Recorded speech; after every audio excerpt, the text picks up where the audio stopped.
Hello viewers, எல்லோரும் எப்படி இருக்கீங்க? நான் சூப்பராக இருக்கேன். காலையில் நல்லா மழை தூர்ச்சு வியூவர்ஸ், அதனால் செடி தண்ணி விடலை.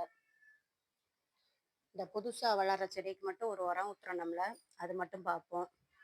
அதுக்கு முன்னாடி செடியோட அப்டேட்ஸ் பார்ப்போம். ரோஜாக்கெல்லாம் நிறைய முட்டை வச்சுருக்கு வியூவர்ஸ். செம்பருத்திலே நிறைய முட்டை வச்சுட்டு வராங்க. இந்த கிளாடியஸ் பல்பை எடுத்துட்டு 2-3 தொட்டியில் வைக்க போகிறேன் வியூவர்ஸ். அது நிறைய பல்ப் வந்துருச்சு, அதுவால் இது பண்ண முடியலை, வளர முடியலை. நல்லா எடுத்துகிட்டு வைக்கணும். மல்லிகை செடியில இப்போ நல்லா பூக்க ஆரம்பிச்சிட்டாங்க. கட் பண்ணி விட்டதுனால நல்லா சிறப்பாக வந்துருச்சு. இந்த பூவை பறிச்சாச்சுல, இதையும் என்ன செய்யணும், கட் பண்ணி விடணும். அடுத்த இந்த இதில் நல்லா வந்துருச்சு. இது வந்து ஊசி மல்லின்னு சொல்லுவாங்க. இன்னைக்கு பறிக்கவா நாளைக்கு பறிக்கவான்னு தெரில, பார்ப்போம்னா சாயங்காலம் வரைக்கும். மலர்ந்துச்சுன்னா மலர்ந்த பிறகு பிடிங்கிடணும். எல்லா செடியுமே சிறப்பாக இருக்குது. அது மாதிரி செவ்வந்திலையுமே வேர் வந்துருச்சான்னு பார்க்கணும் விவசாயம். நல்லா இருந்தால் தளிர் பாருங்க, சூப்பராக அடிச்சு வந்துருக்குது. அதனால் வேர் வந்துருச்சான்னு ஒரு செடியை பிடுங்கி பார்த்துட்டு, வேர் இருந்துச்சுன்னா எல்லாத்தையும் தூக்கி ஒரு தனித்தனி க்ரோ பேக்கில் வைக்கணும். இது கேசவர்த்தி வச்சேன், வாடாமல் தான் நிற்கிது. ஏன்னா மழை துளி படுதா, மழை துளி படுறதுனால எல்லா செடியுமே இப்போ வச்சோம்னா சரி நல்லா சிறப்பாகவே இருக்கும். அதனால் கூடுமான வரைக்கும் இப்போ நேரம் ஏதாச்சும் புது செடியை நீங்கள் என்ன செய்யலாம், பதியம் போடலாம், விதைகள் ஊனலாம். இந்த காற்றடி காலம், காற்றடிச்சும் போது லைட்டாக மழை தூருமா, அப்படியே நல்லா சிறப்பாக வந்துடும்.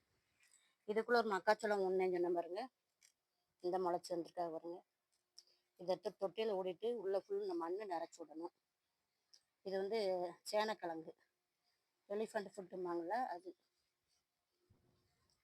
எல்லா செடியுமே நல்லா சிறப்பாக தான் வந்துக்கிட்டு இருக்காங்க.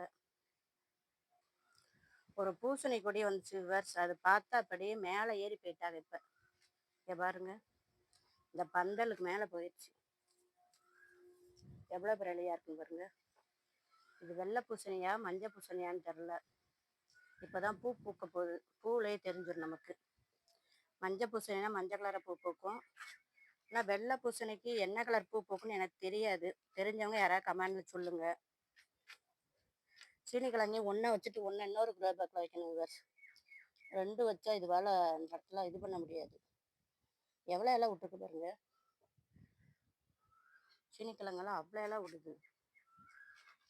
மழை தூர்னால தண்ணி விடலை விவர்ஸ். நான் சாயங்காலமாக என்ன செய்யணும், ஒரு 5 மணிக்கு மேலே தான் தண்ணி விடணும். இந்த மழை தண்ணி ஈரப்பதம் இருக்கும். இன்னைக்கு கொஞ்சம் இந்த பப்பாளி மலை இலையெல்லாம் வெட்டி விட்டாச்சு பாருங்க. அப்புறம் தான் கீழே கொஞ்சம் நல்லா வெயில் அடிக்கும், இந்த மிளகாய் செடிலாம் நல்லா சிறப்பாக வரும். அதுக்காக எடுத்து விட்டாச்சு விவர்ஸ். வாங்க என்ன உரம்னு பார்ப்போம். வேறு ஒன்றும் இல்லை விவர்ஸ், புது நாட்டுகள் எடுத்து வச்சோம்னா அதுக்கு வந்து கொஞ்சம் வெங்காயத்தாள் இருக்கு பாருங்க, வெங்காயத்தூள். அதை என்ன செஞ்சோன்னா நல்லா ஊற வச்சிடணும். ஊற வச்சுட்டு இதை கொடுத்தோம்னா செடி நல்லா சிறப்பாக வரும். நம்ம இதிலே போட்டு தண்ணியை மட்டும் ஊற்றுவோம். தோலை வந்து பெரிய செடியெல்லாம் என்ன செஞ்சிடுவோம், மேற்காப்பில் மூடாக்கு மாதிரி போட்டு விட்டுடலாம். இந்த ரோஜாப்பு கன்று, மல்லிகைப்பூ கன்று, இந்த தண்ணியை நம்ம என்ன செஞ்சு விட்டுலாம், புதுசாக நட்ட செடிகளுக்கு கொடுத்தோம்னா செடி நல்லா சிறப்பாக வரும், வேகமான வளர்ச்சி இருக்கும். அதனால் இந்த வெங்காயத்தோலையுமே கீழே போடாதீங்க. புதுசாக நட்ட செடி நல்லா வந்துச்சுன்னா அதுக்கு இந்த வெங்காயத்தோல் தண்ணியே கொடுங்க. கொடுத்தனா செடி எல்லாமே என்ன செய்யும், நல்லா சிறப்பாக வரும். வீடியோ பிடிச்சா லைக் பண்ணுங்கள், சப்ஸ்கிரைப் பண்ணுங்கள், ஜோதி ஃபார்மிங்க, கமெண்ட் பண்ணுங்கள். நம்ம வளர்ப்புகளுக்கும் ஒரு சேனல் ஆரம்பிச்சிருக்கோம், ஜெர்சி மாரன் வேர்ல்டுன்னு. அதையும் சப்ஸ்கிரைப் பண்ணுங்கள். தேங்க்யூ.